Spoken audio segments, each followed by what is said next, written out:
In Gungrave G.O.R.E, you play as the gun-wielding anti-hero Grave, which goal is to stop the distribution of the street drug seed.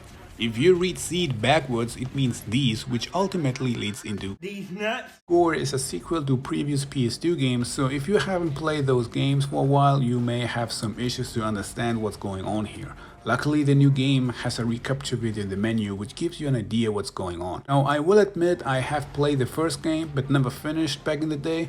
I also haven't watched the anime, I only watched Trigon, so if you guys recommend Gungrave, let me know in the comment section. Gungrave G.O.R.E is anything that a traditional third-person shooter. It's more of a over-the-top shoot 'em up. Mostly you will be surrounded by enemies.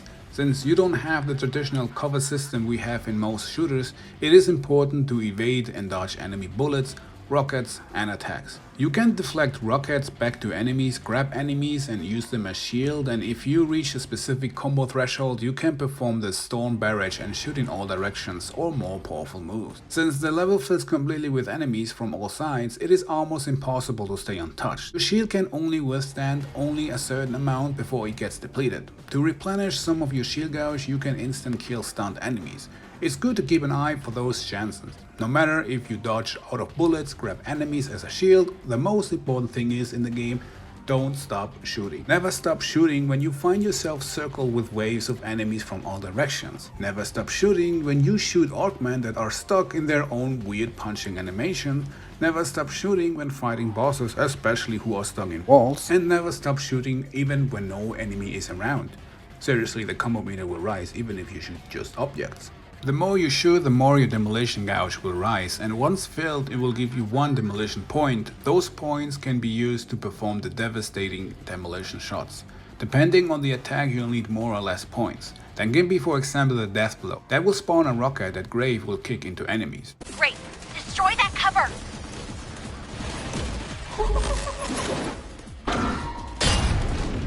There you go, destroyed.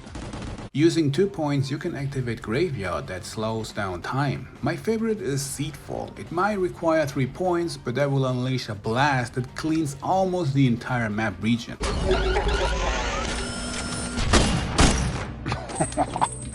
That was awesome. There are far more and they do look actually great.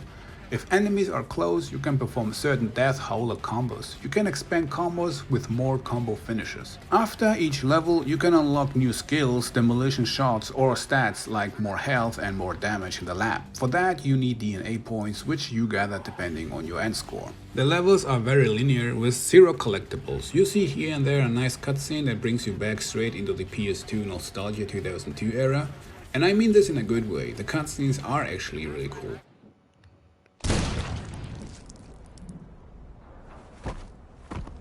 To offer some variety in the game, you will eventually encounter certain boss fights. Also some levels you will take control of Bungie or Quads.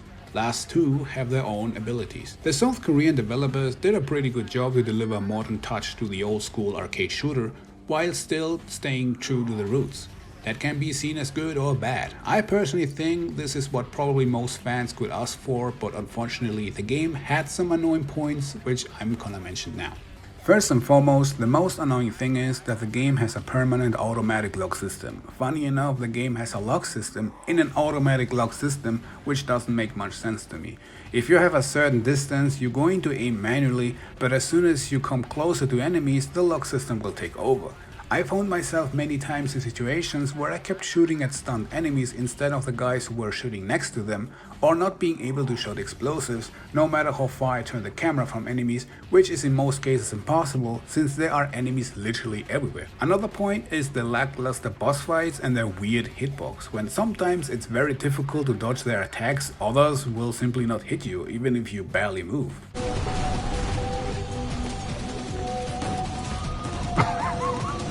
The game runs smooth no matter how many enemies appears, bullets and rocket flies around at the same time. But I had several crashes when I tried to upgrade my skills in the lab menu.